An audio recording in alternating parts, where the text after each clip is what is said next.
Esperar que inicie la grabación. Ya. Ok. Voy a compartir pantalla. Y me voy a los apuntes. Ok. Bueno, estábamos hablando del péndulo simple el día de ayer.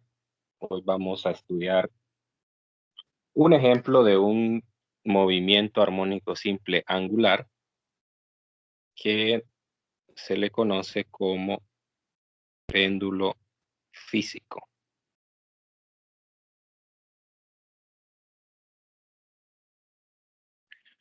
Muy bien, entonces, ¿qué les cuento sobre el péndulo físico?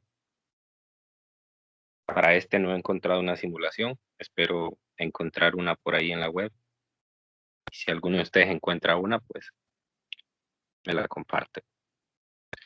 Entonces, el péndulo físico, como en el péndulo simple, la referencia es la vertical. Y pues el péndulo físico, voy a poner una forma aquí, cualquier. Péndulo físico es un sólido rígido, es importante. Es decir, no tiene necesariamente una forma geométrica definida.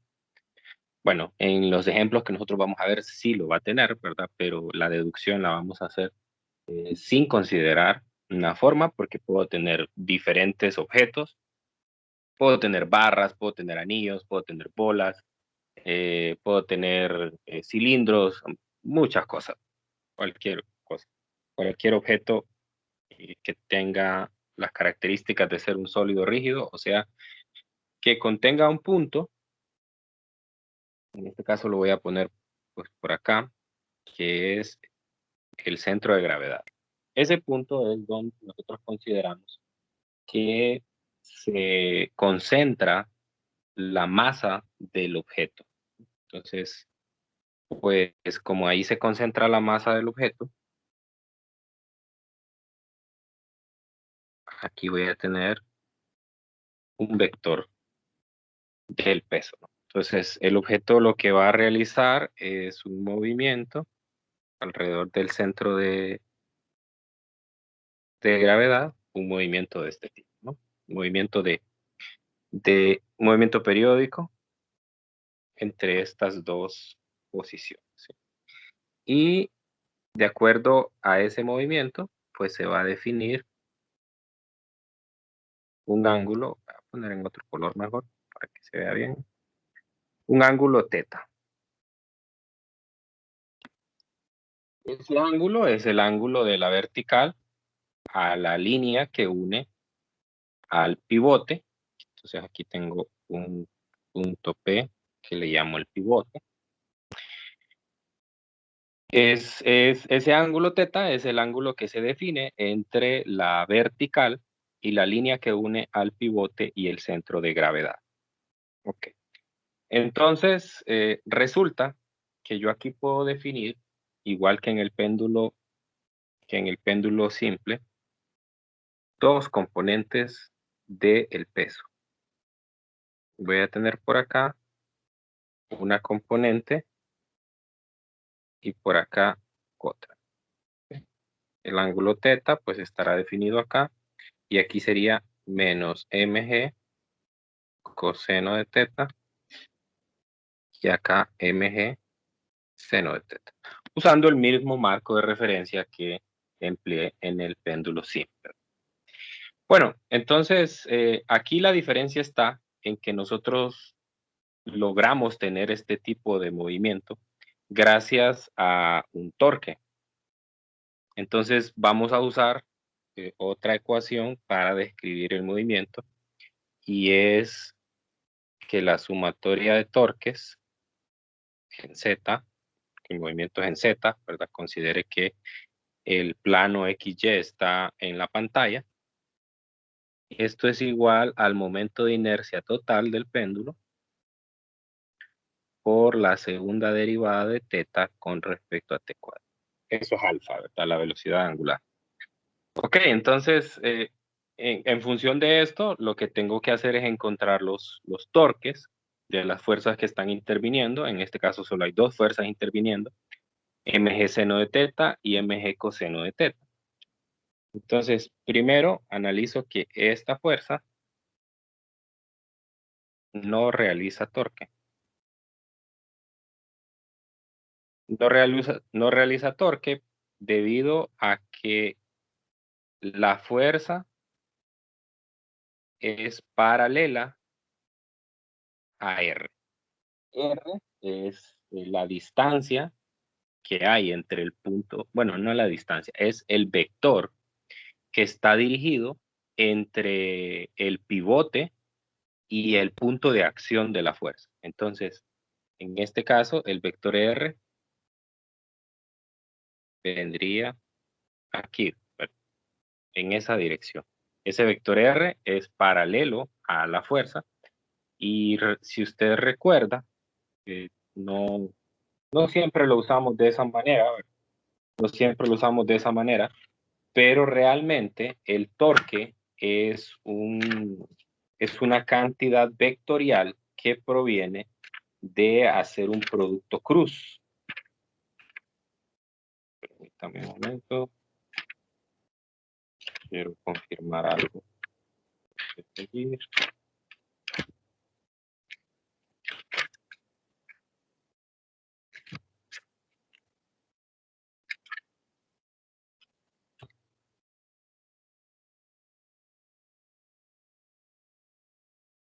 El torque, recordamos que el torque es tau igual a R plus F. Y usted sabe que el producto cruz de dos vectores que son paralelos, pues de cero, ¿verdad? Entonces por eso esa no realiza torque. Ahora la que me toca estudiar es la otra fuerza. Esta sí realiza un torque. Vamos a estudiar el torque de esa fuerza. Lo primero que tengo que considerar es qué tipo de torque va a realizar esa fuerza. Si es un torque horario o antihorario. Y según lo que puedo ver en la pantalla, esa fuerza va a realizar un torque horario, por lo tanto, el signo del torque va a ser negativo, entonces sería negativo.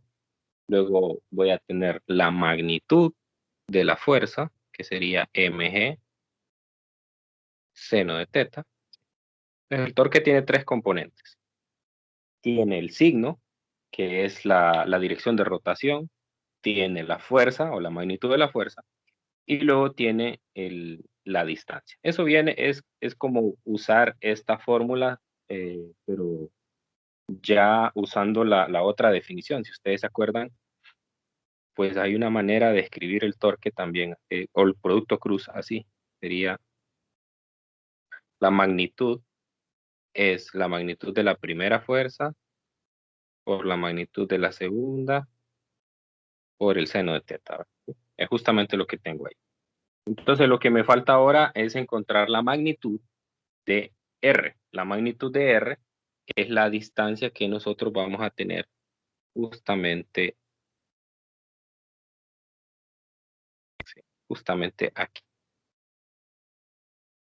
Es la distancia que hay entre el pivote y el centro de gravedad. O sea, la magnitud del vector R. El vector R, para referencia, siempre va dirigido desde el pivote hasta el punto de acción de la fuerza. Entonces, cuando ese vector y la fuerza forman un ángulo de 0 grados, entonces esto me va a dar 0, porque ahí tengo el seno de teta, el seno de 0, 0. Pero cuando forman un ángulo diferente, entonces en ese caso, el, el torque sí se considera, ¿no? Aquí lo único que me hace falta es escribir la D, que es la magnitud, y luego, del otro lado, como habíamos dicho antes, era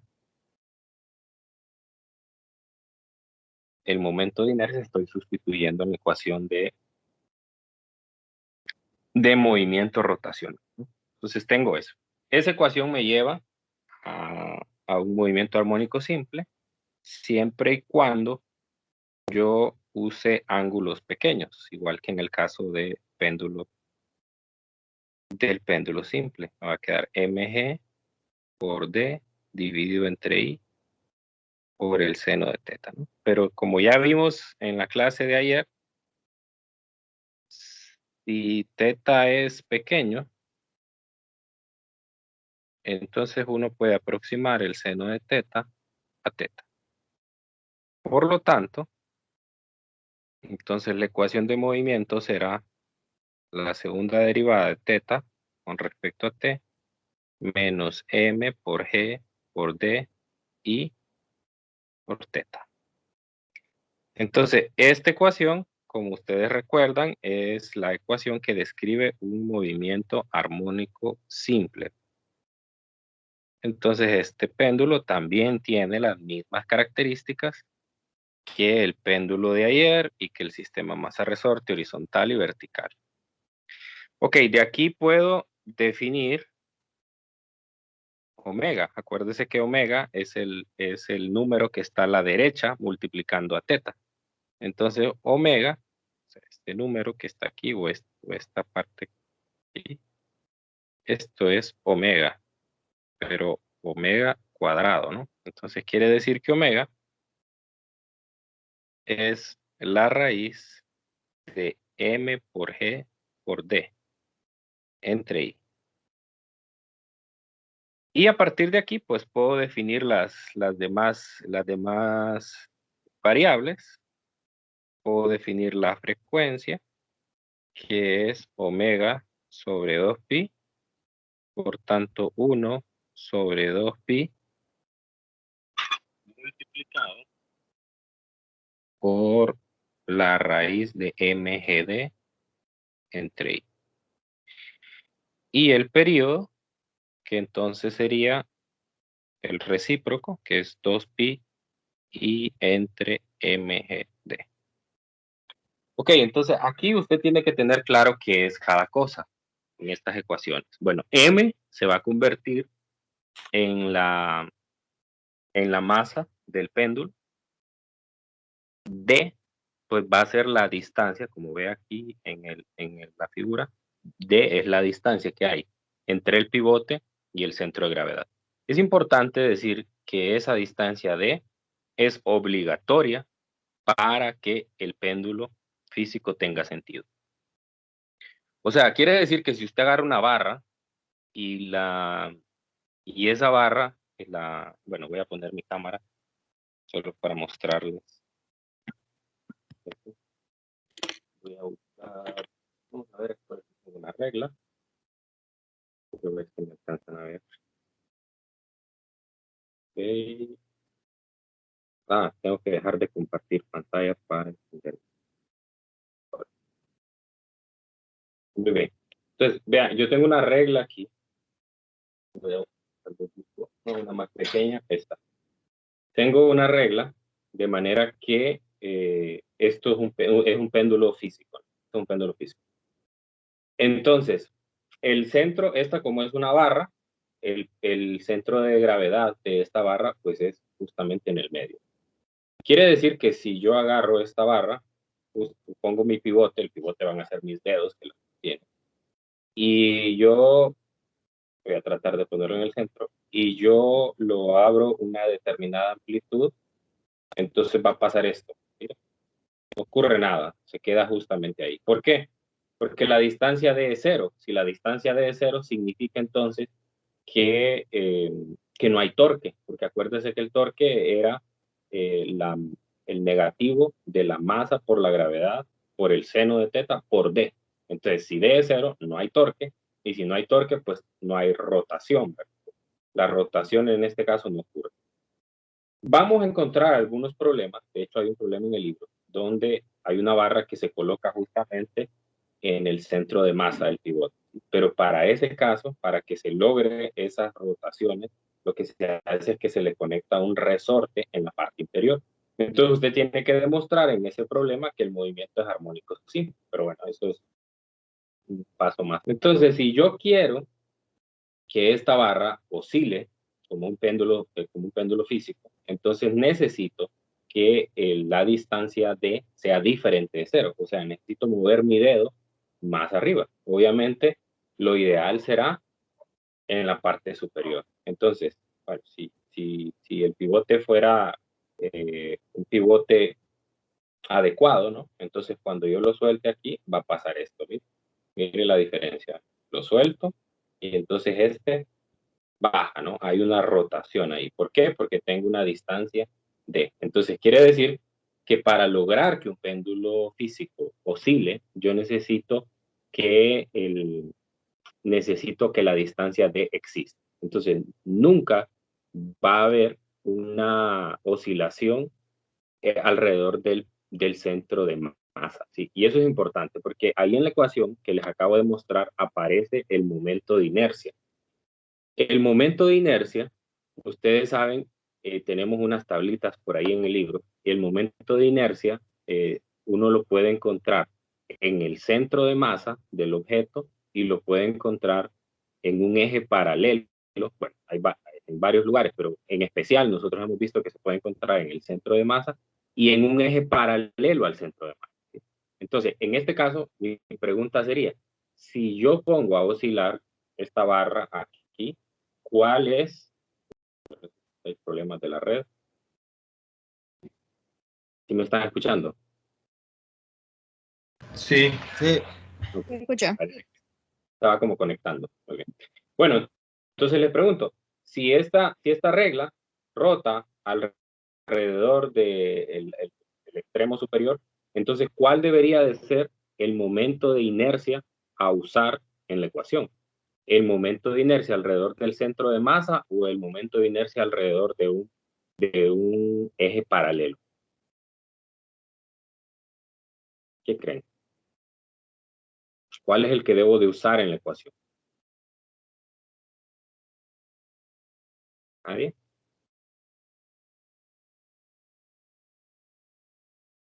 ¿Dónde está rotando la barra? ¿En el centro de masa o en el centro de gravedad? Aquí. Perdón, ¿en el centro de masa o en un eje paralelo? ¿Dónde? En el eje. En el de masa. El centro de masa está aquí.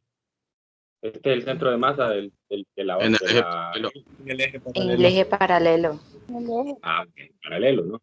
Entonces, la lección aquí es nunca, de los nunca, ojo con eso, nunca de los nunca en esa ecuación vaya a poner el momento de inercia alrededor del centro de gravedad. ¿Sí? Nosotros tenemos una tabla en el libro, déjenme que confirme qué ecuación es. ¿Qué tabla es? ¿Qué tabla es? Es la tabla...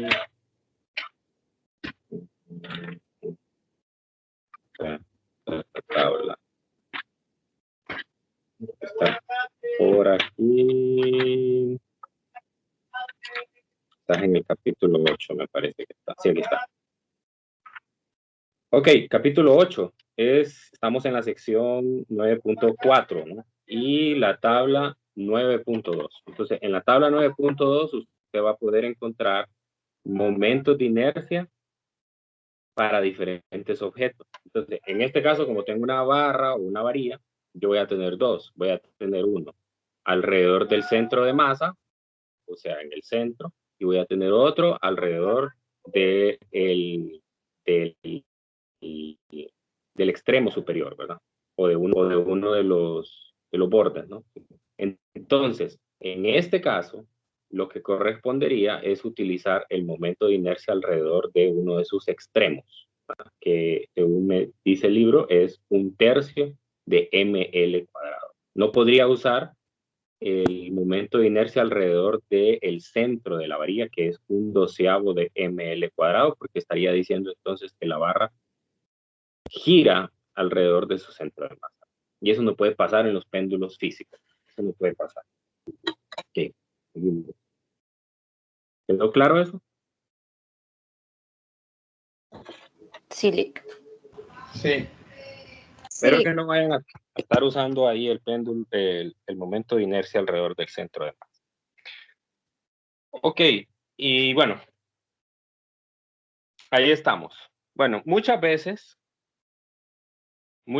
nosotros tenemos un péndulo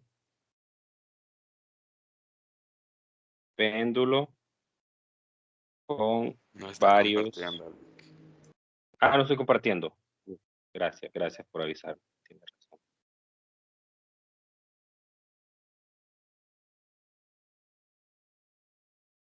Ahora sí, ¿verdad? Con varios componentes. Voy a poner un ejemplo clásico y es, yo tengo un pivote y luego tengo una barra y aquí tengo una bola. Entonces aquí voy a tener un componente 1. Tiene abierto el micrófono, que lo cierre, por favor.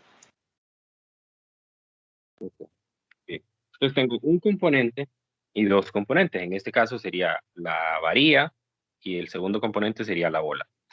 Entonces, ¿qué cambiaría en estos, en cuando hay más de un componente? Cuando hay más de un componente, lo que pasa es que el valor de masa que aparece allí, M, sería entonces la masa total, sería la masa del componente 1 más la masa del componente 2. ¿Qué pasaría con D, la distancia D? Entonces, en ese caso D, cuando tengo un solo componente, es muy fácil saber quién es D, porque D, en el caso de la regla que les acabo de mostrar, sabemos que D es la mitad de la longitud de la regla. Mientras que en el caso de un péndulo que esté compuesto por varios componentes, entonces lo que va a pasar es que el centro de masa se va a desplazar. O sea, es decir, ya no va a estar en el centro de la barra, sino que va a estar en otro punto debido a la presencia de otro objeto ahí.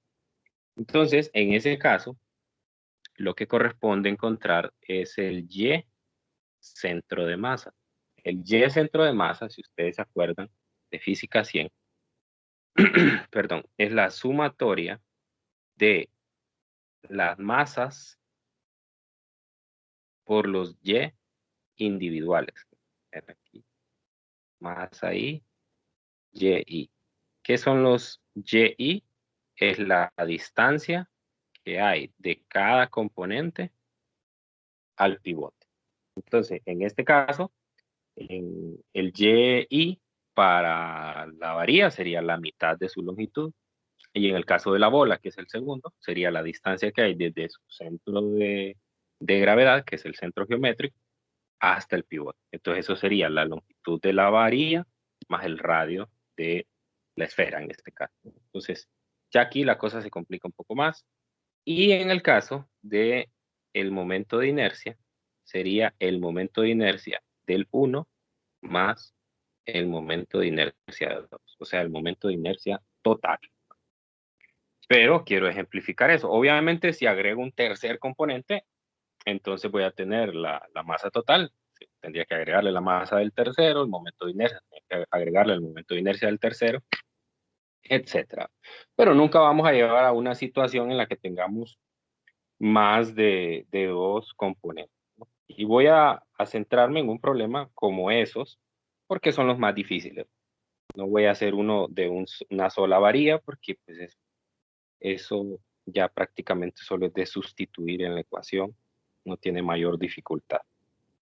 Entonces, en el RESNIC hay uno que me gusta bastante porque es bien pedagógico. Nos va guiando en los pasos que tenemos que seguir para poder encontrar el periodo, me parece que es. Déjenme lo pico por acá.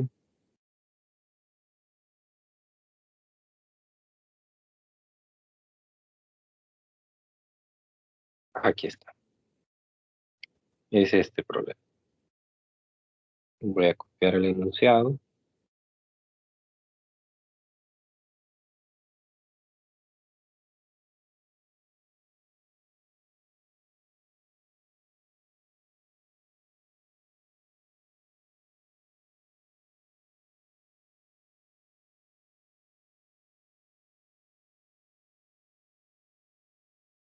Y vamos a pegar.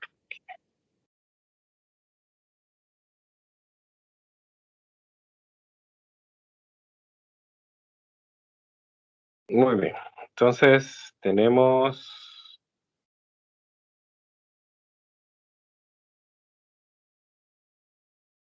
un péndulo.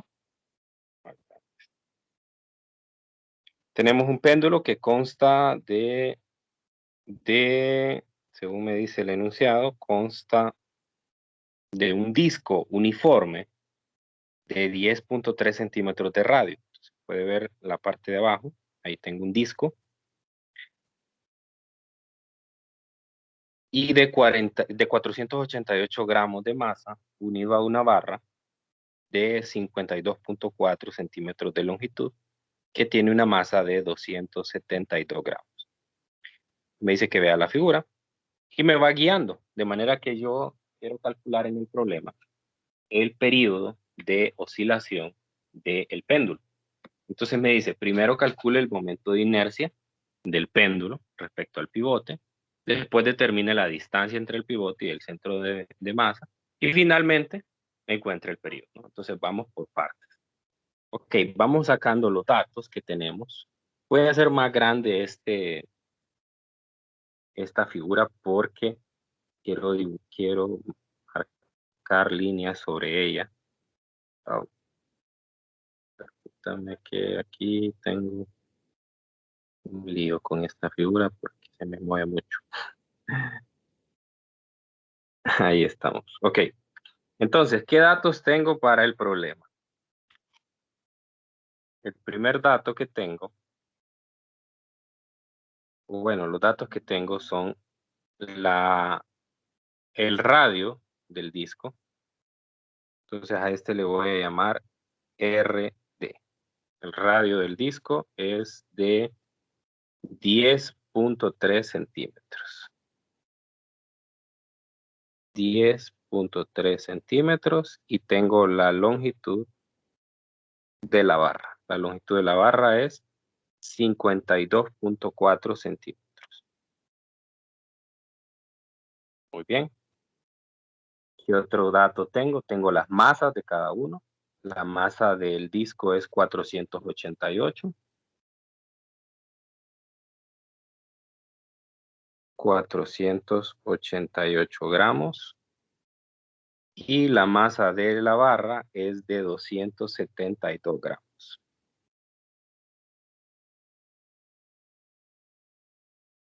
272 gramos. Ok. Son todos los datos que tengo. Ahora lo que debo de hacer en el inciso A es encontrar la inercia rotatoria, o sea, el momento de inercia total. Entonces, ahí es donde vamos a empezar a usar, pues esto que les dije aquí, cuando tenemos un péndulo compuesto por varios componentes.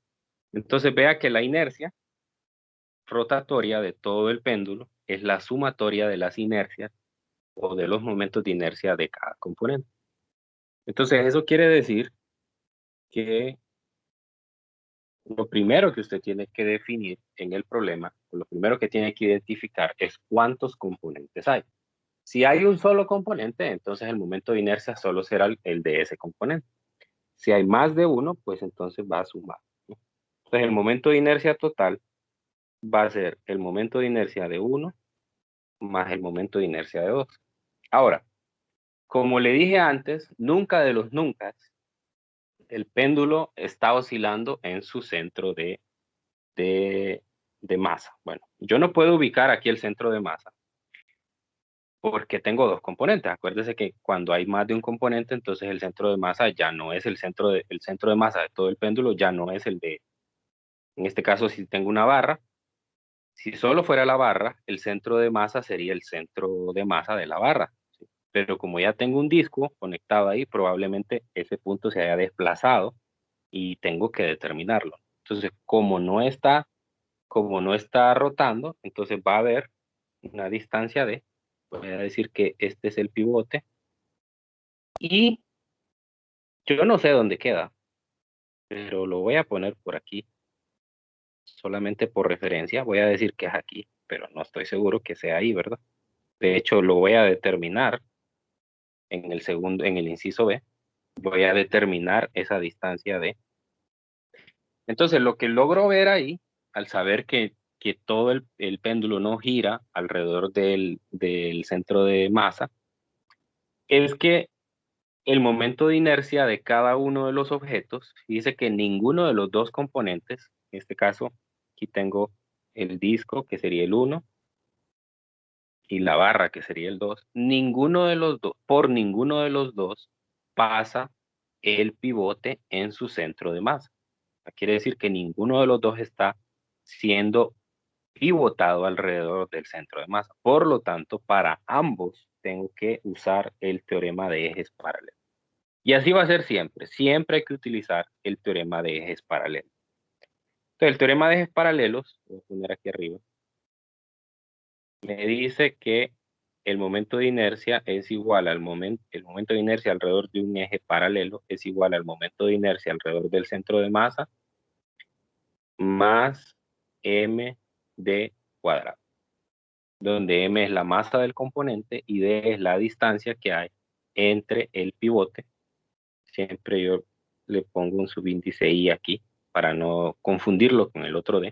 Sería la distancia que hay entre el centro de masa de ese componente y el pivote.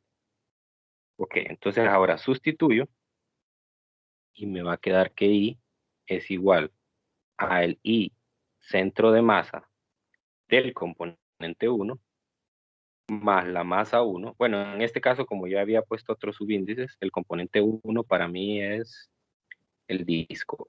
Entonces voy a poner aquí en lugar de eso una D. La masa del disco y la distancia del disco al cuadrado.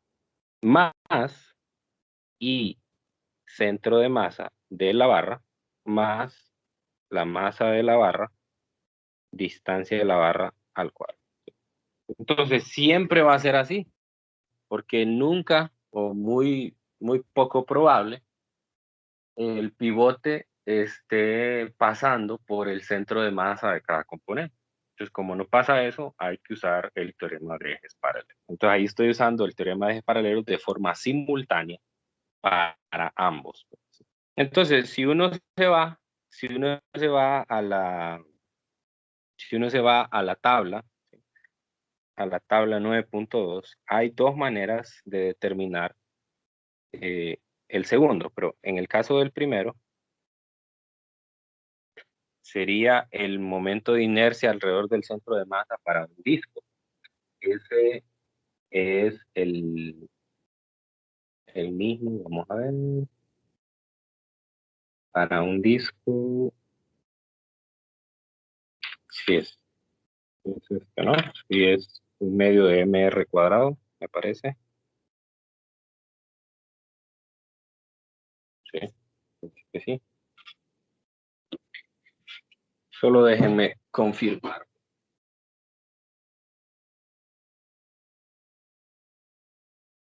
Sí, es eso.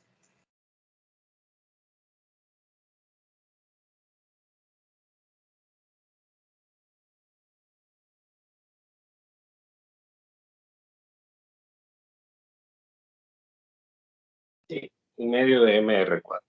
Perfecto. Entonces, tengo ese. Ahora, en el caso de la barra, lo que estoy encontrando básicamente con esta deducción que estoy haciendo es individualmente esto en realidad es el momento de inercia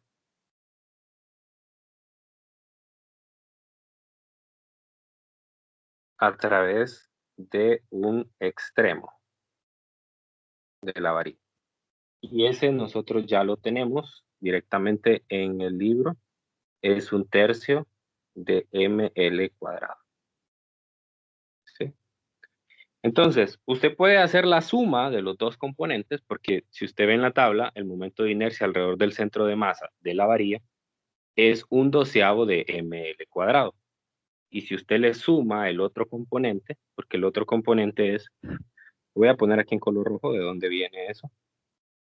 Esto viene de aquí. 1/12 de ml cuadrado más la masa por la distancia, pero la distancia es esto, ¿no? Y si usted suma esos dos términos, lo que le va a dar es 1/3 de ml cuadrado, porque le va a quedar 1/12 de ml cuadrado más 1/4 de ml cuadrado, y 1/12 más 1/4 es 1/3. Y entonces lo ponemos de una sola vez, no hay necesidad pues, de hacer toda la expresión. Entonces, I va a ser igual 1/2 de la masa del disco por el radio del disco al cuadrado más la masa del disco por la distancia D. Ahora les pregunto, ¿cuál es la distancia D para el disco? Voy a borrar todo esto que tengo aquí. El radio del disco y la longitud de la barra.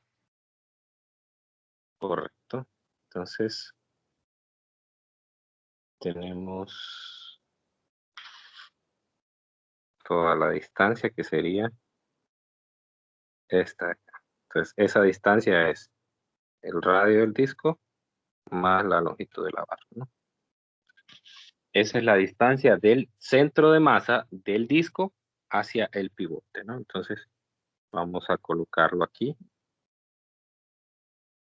Sería por radio del disco más longitud de barra al cuadrado, más el otro término que es 1/3 de m de la barra por la longitud de la barra al cuadrado.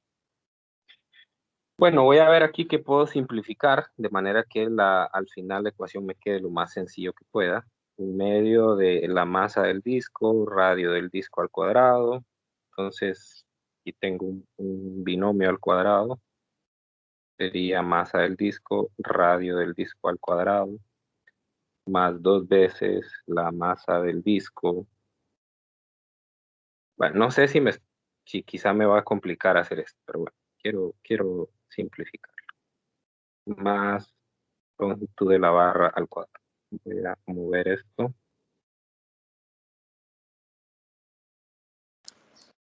Más el Creo último que término. faltó el radio del disco. 2MRL creo que sería. ¿Faltó? El radio del disco. ¿Dónde? 2 veces el primero por el segundo. Creo. El desarrollo del binomio, creo que dice. Aquí, ¿verdad? Sí, ahí. Ok, gracias. Ajá. Más LB al cuadrado más 1/3 de la masa de la barra, longitud de la barra al cuadrado. Vamos a ver aquí, dígame. Creo que también faltaría la masa del disco por la longitud de la barra al cuadrado. Sí, O sea, falta. sí, entiendo. Ya. Qué grande es. No sé si sea el mejor camino. Creo que mejor no. Me sale más fácil solo meter los valores. Sí. Pensé que se podía simplificar, pero realmente que no. Bueno, entonces sustituyamos mejor de una vez.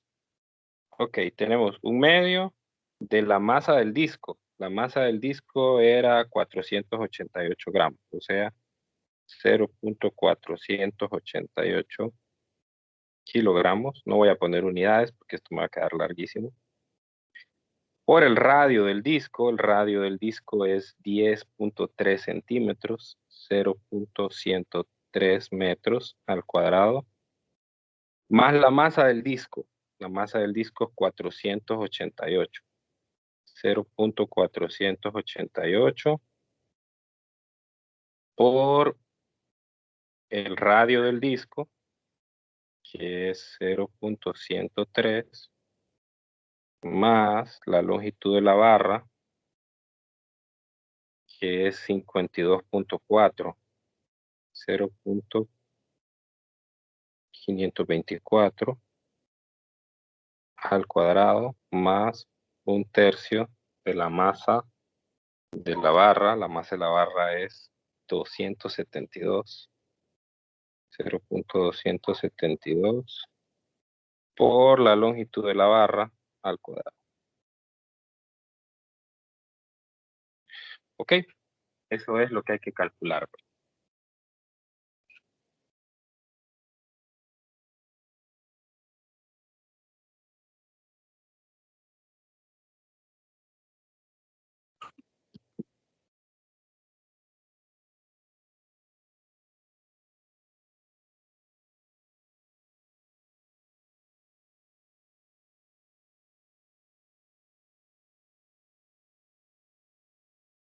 ¿Cuánto da eso?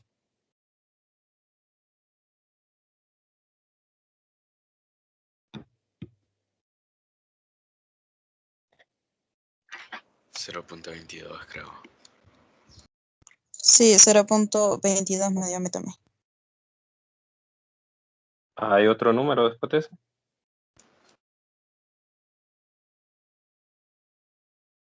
¿No? 0.22, ¿qué? 22, Es que 3, redondeado queda 0.22. Ah, redondeado. Muy bien. Entonces, esto tiene unidades de kilogramo por metro cuadrado. Ok.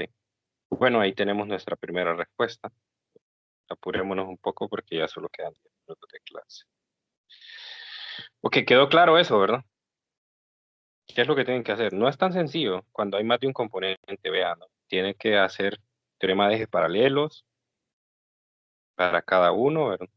Y luego ya pues sustituir. Entonces, normalmente ahí van a quedar muchos términos porque pues, son dos teoremas de ejes paralelos, son cuatro términos. Muy bien, entonces el segundo es calcule la distancia entre el pivote y el centro de masa. En ese caso lo que tengo que hacer es calcular, como ya dije antes, esa distancia es el y centro de masa, la distancia d.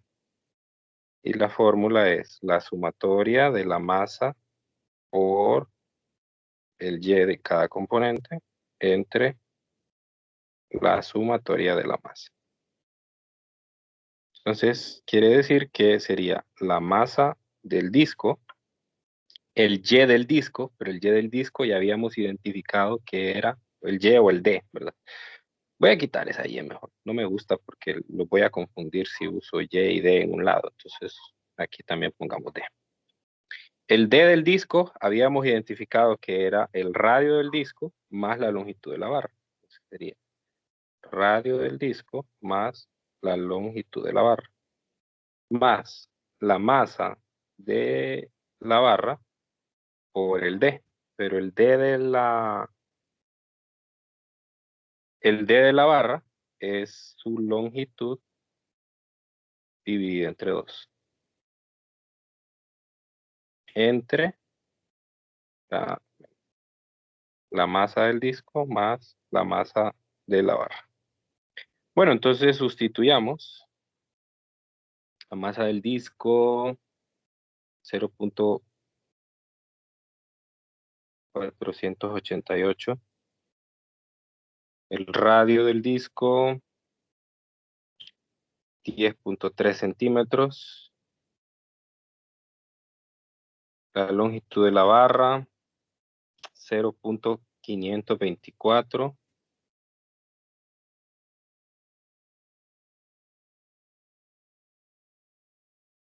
Más la masa de la barra es 0.272 por 0.524 entre 2. Todo esto dividido 0.488 más 0.272. Me ayudan con ese cálculo.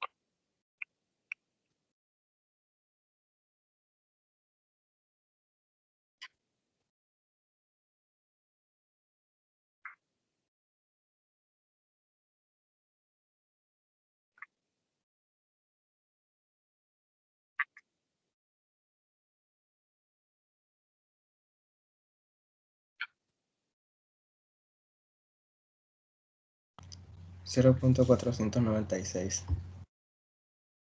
¿Alguien que lo confirme? Sí, eso da. Eso da. 0 punto Sí, 496. 496. 496. Ok, bien. Entonces ya estamos, bro. Ya estamos ahí. Esto es lo difícil del cálculo. Ya lo que viene, pues es sencillo. Lo que viene es calcular el periodo. Ya tenemos la fórmula para el periodo. ¿Está? Veamos. Y entonces el inciso C sería pegar esto aquí. Bueno, entonces sustituimos los datos. T es igual a 2pi por la raíz de I, que es 0.22, kilogramos por metro cuadrado. La masa, que es la suma de las dos masas, sería 0.272 kilogramos más, ¿cuál era el otro? 0.488 por 9.8 metros por segundo cuadrado.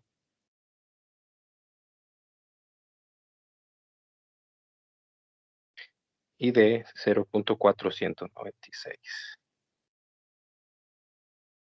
0.496 metros. Listo. Entonces, así se determina el periodo. ¿Cuánto da eso? 1.53. 1.53. 1.53, ok. Muy bien.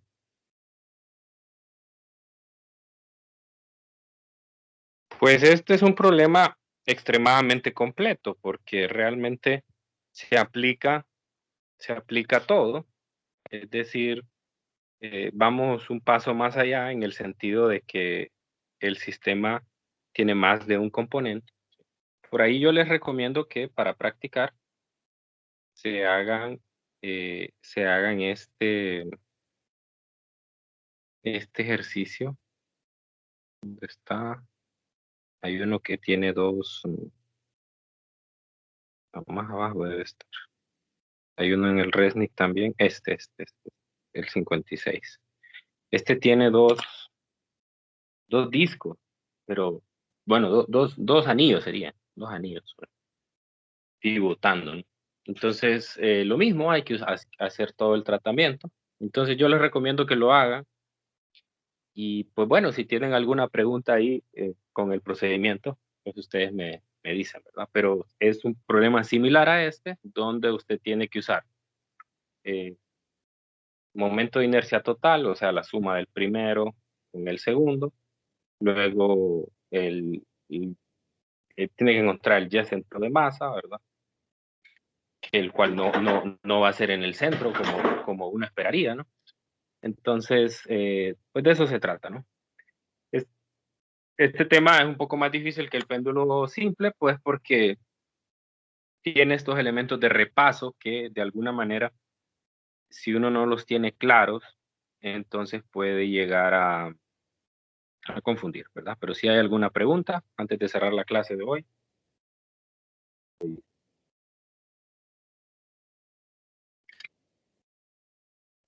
¿Qué número de ejercicio dijo Lee? El que les recomendé, 56. el 56. 56, ahí está. Aquí está la Gracias. problemas. Bueno, entonces nos quedamos hasta aquí. El día de hoy cerramos el capítulo 14. Cerramos el capítulo 14. Ya el lunes vamos a empezar con el capítulo 15. De cierta manera, pues ya están listos para hacer las evaluaciones que corresponden a este capítulo. Esos son 3 evaluaciones, recuerden. Las actividades interactivas, pues ya las pueden hacer sin ningún problema, las 2. La tarea también ya la pueden completar. Y en el caso del control de lectura también, pero este corresponde hasta la otra semana, el viernes de la próxima semana. Entonces vayan, lean bien el libro, ¿verdad? Para que se vayan preparando para ese control de lectura. Bueno, entonces nos quedamos hasta aquí, pendientes de la comunicación de sus instructores. Que tengan un feliz día. Vemos, Lick. Feliz día. Nos vemos, Lick. Feliz día. Gracias.